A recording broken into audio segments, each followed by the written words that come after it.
Hello, and welcome to Your Estate Matters with your hosts, my colleague Greg Brenand and myself, Nicole Garten of Heritage Trust. Your Estate Matters is a podcast dedicated to everything estates, including building and preserving your legacy. If it's estate related, we'll be talking about it. We're having the conversations today that will help Canadians protect their families, their assets, and their legacies tomorrow.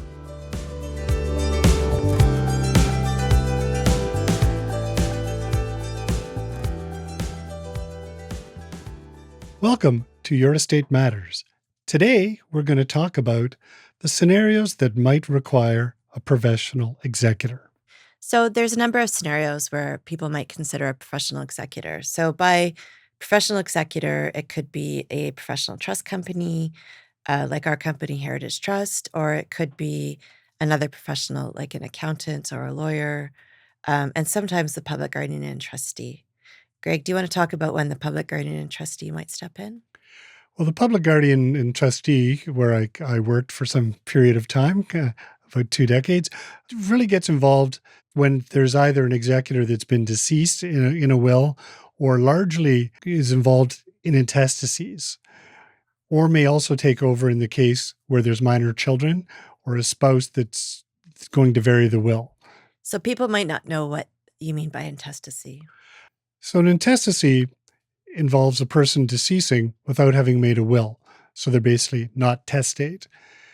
In that case, the estate will require an administrator, and the administrator will have to follow a distribution pattern that's set out in the Wills, Estates and Succession Act for the province of BC. And that would normally go to bloodline next of kin. In the orders would be normally spouse, children, grandchildren, those are descendants. And if none of those are surviving, it would go to ascending heirs, which would be parents, grandparents, siblings of the deceased. So there's a number of factual scenarios where people might have a professional executor. So one scenario is people perhaps never had children, so maybe they're single or married and they don't have heirs. And so they want someone to administer their estate, but they don't have immediate family members that they feel comfortable with or that they want to put the burden on. Another common scenario is a blended family. So a blended family is any family where people don't have mutual children. So maybe they've got children from a first marriage, and on the last to pass away, perhaps they're going to leave the estate to each other and then to their respective children. So often to balance sides of a family, you might have a professional executor. People might have a disabled beneficiary. So they might have someone who was born with special needs or someone that might have mental health or substance issues. Often it's a good idea to have a professional administer trusts for those beneficiaries. People might have international family, or they may be U.S. Citizens. In that scenario, often there's greater complexity and people are hoping for a professional to assist. And finally, you might have a family in conflict. So there may be conflict going on before people pass away, or there might be a concern about conflict after if there's strained relationships and they want a neutral intermediary or party that's not going to pick sides and that will help manage that conflict. What are the benefits of a professional executor? So I would say there's 3 main benefits. The first one is that it's done professionally and well. Greg, do you want to talk about what that means in practice? Well, a professional, which will either be a lawyer, notary, trust company, really has a fiduciary duty to the estate and ultimately to the beneficiaries. So beneficiaries may wish to move things along quicker than they should move, or they may be trying to not realize that there's other complications in the estate.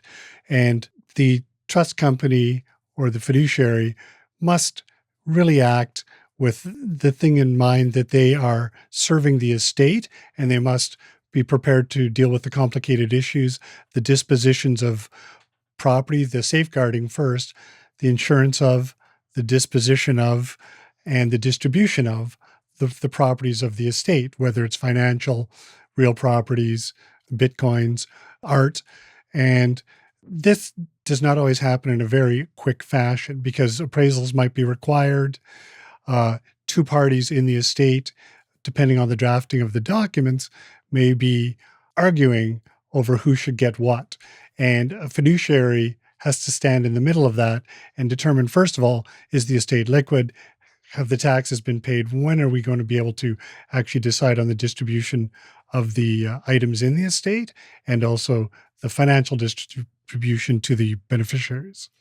So you're using a fancy term, fiduciary, that people might not know. And a fiduciary is somebody that, in lay terms, that has a very serious responsibility. So it can be summarized as number one, you need to do a good job. And number two, you can't have a conflict of interest. You have to truly act in the best interests of the beneficiaries and not self deal. Would you agree that that's a summary? Absolutely, yes. The old saying was always an even hand, that all beneficiaries, when there's distributions, must receive distributions at the same time, typically.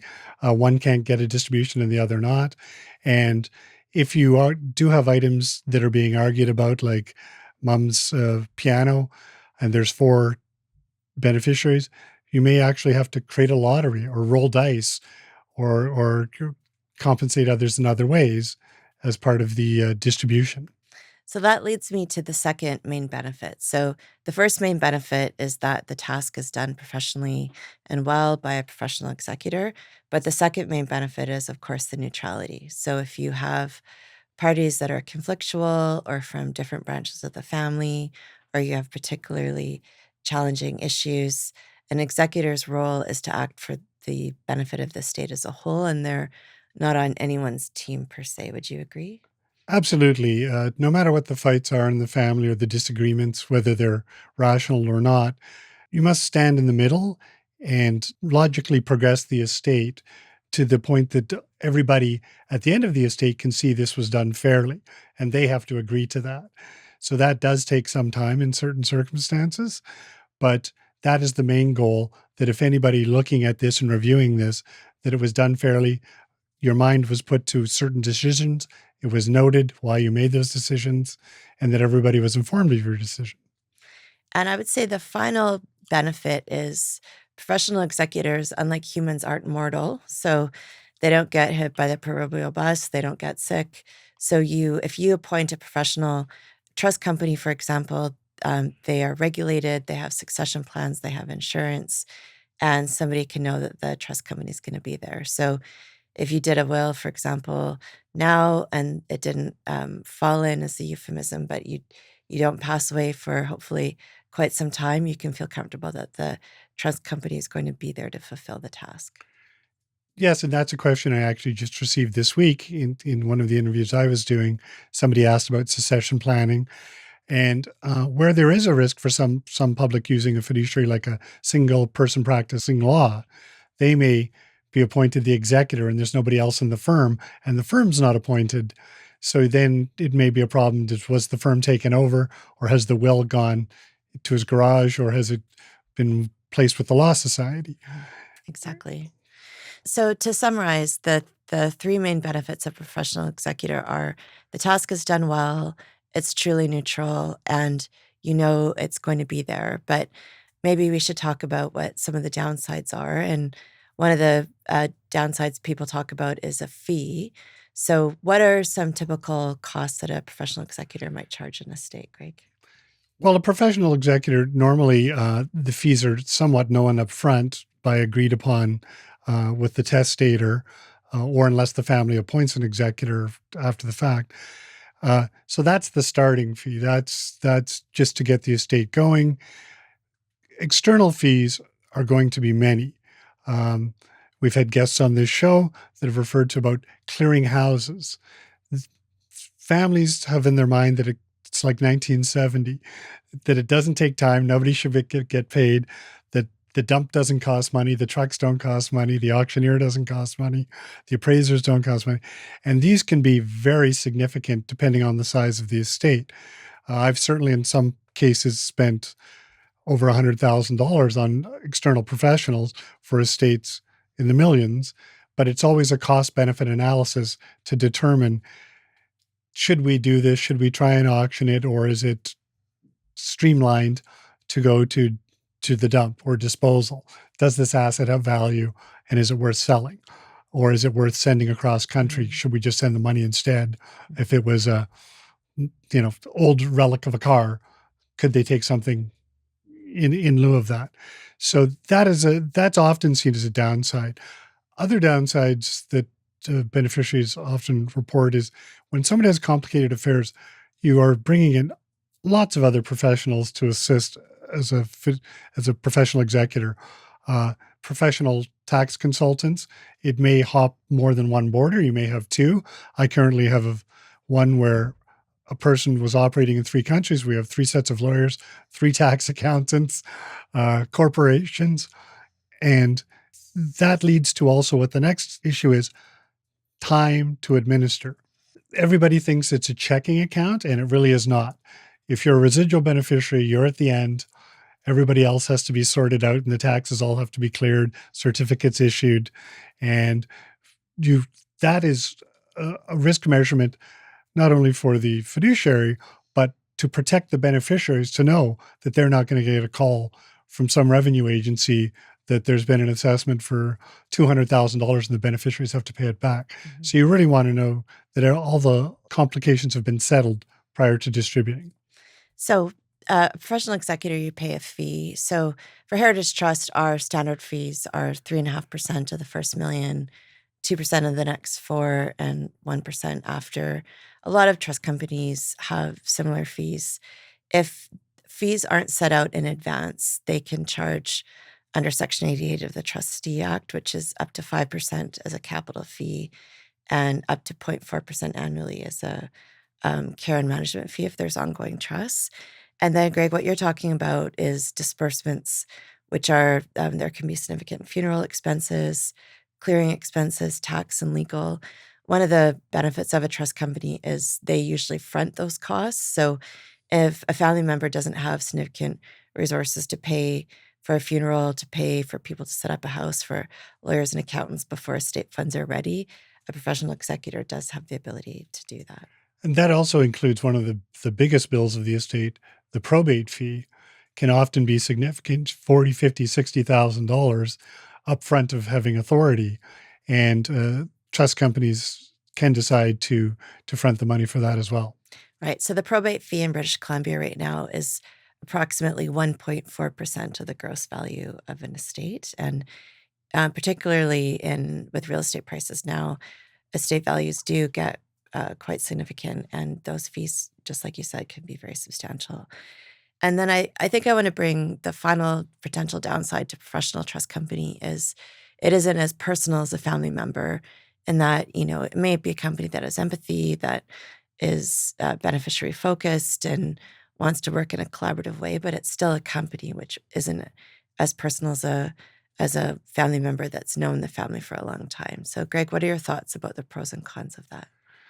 Well, certainly, I think when they realize that the trust company or the fiduciary is always going to be somewhat a little bit colder, just because they're making decisions and they're doing things that aren't necessarily being communicated to the family because it's just technical work. Um, and in some cases, the family might think that they have more input than they do because we have to follow the will. And they're starting to say, well, that's never what they wanted. Well, they wrote it down and they signed a document that said that's what they wanted. So you end up getting, that they're bringing in whatever family history there is to the administration, and they feel that they want to be updated more often. And it sometimes is just unreasonable for the size of the estate. There's not that much going on, and if there's eight beneficiaries, to contact eight beneficiaries that aren't speaking to each other to give them all an update that you've sent the furniture to auction is unreasonable. So, but that can be good and bad. So, in a conflictual family, it might not be as personal, but that might be a good thing if the family has a lot of conflict around the estate. So yeah, certainly each family is going to be different, and even members of families. Some just don't want to know anything, Mhm. and they get a check at the end of the estate, and they're happy. And others think they're running the estate still, Right. and they really aren't. And that's probably a dynamic that's been around for a very long time. So to summarize, the main benefits are of a professional executor are an estate is administered well and correctly, it's neutral, it has succession, it's going to be there. The downsides are you do pay a professional executor fee, and it's not necessarily as personal as a family member, but every individual and family has to weigh the pros and cons and make a decision about what makes the best sense for their estate and their family. Do you have any final thoughts about that? Yeah, another reason to bring in a professional executor is would be location of the beneficiaries. They are often now scattered all over the world. We're doing many where there's relatives in the UK, or the kids have moved to the US and lived there, and they just can't come up and do the estate.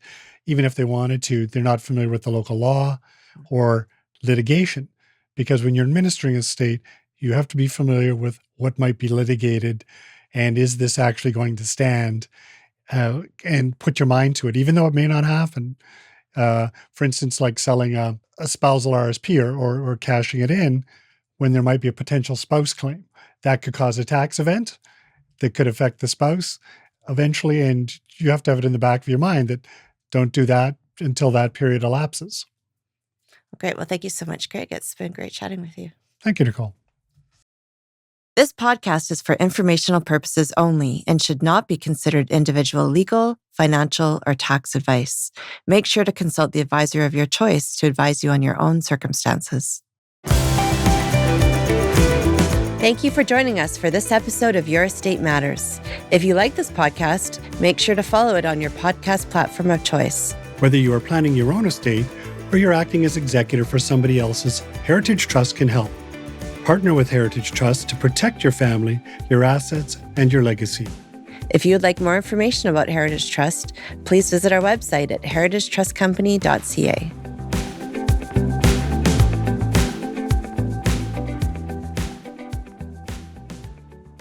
This podcast is produced by Podfather Creative.